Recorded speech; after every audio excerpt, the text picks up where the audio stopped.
Mungkin di era ini kita belum pernah mengalami apa yang namanya tsunami di Kota Kupang, tapi berdasarkan sejarah tahun 1814 pernah terjadi tsunami di Teluk Kupang.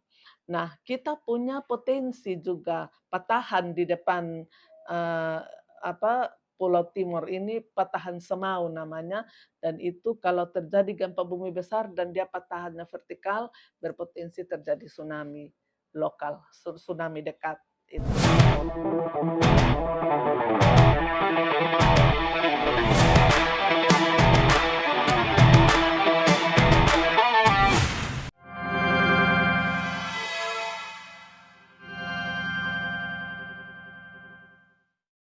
Kan gini, hasil kajian risiko bencana kami yang ada di dokumen itu teridentifikasi ada 10 jenis bencana di Kota Kupang.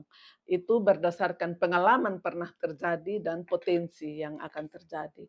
Nah, yang paling sering terjadi itu yang pertama kekeringan. Tiap tahun itu kita mengalami kekeringan. Yang kedua adalah cuaca ekstrim. Cuaca ekstrim ini dia dalam bentuk angin kencang atau angin puting beliung atau siklon yang kita pernah alami waktu lalu. Kemudian yang berikut banjir dan longsor.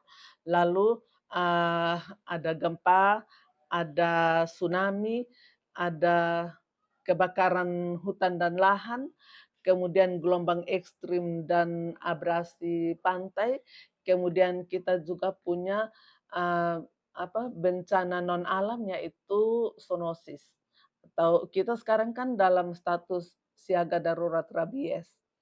Jadi kasus luar biasa atau zoonosis atau, eee, apa, ya pandemi, itu, wabah.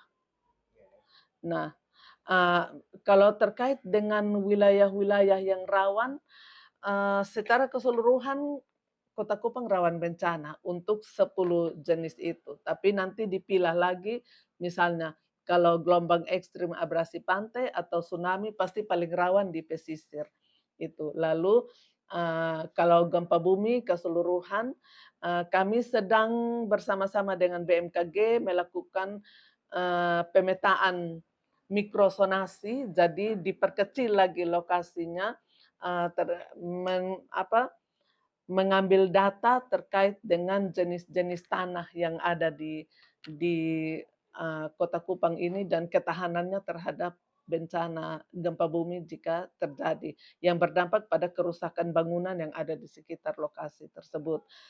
Kemudian, terkait dengan tsunami, mungkin di era ini kita belum pernah mengalami apa yang namanya tsunami di Kota Kupang, tapi berdasarkan sejarah tahun 1814 pernah terjadi tsunami di Teluk Kupang.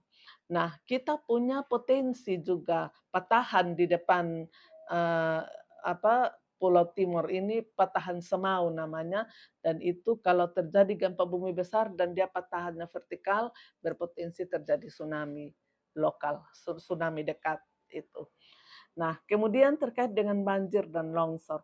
Banjir dan longsor, banjir yang untuk di wilayah sungai mungkin jarang, tapi, kita lebih ke, drainase yang tersumbat dan lain-lain.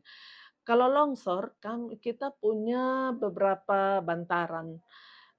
Waktu lalu kami juga sudah pernah simulasi di TDM, tahun 2018 sudah di TDM itu. Itu juga wilayah yang rawan longsor dan tahun ini kami di Kampung Amanuban sekalian juga membungkus untuk yang arah Naimata, Liliba itu, Jadi melibatkan juga, masyarakat yang dari tempat itu.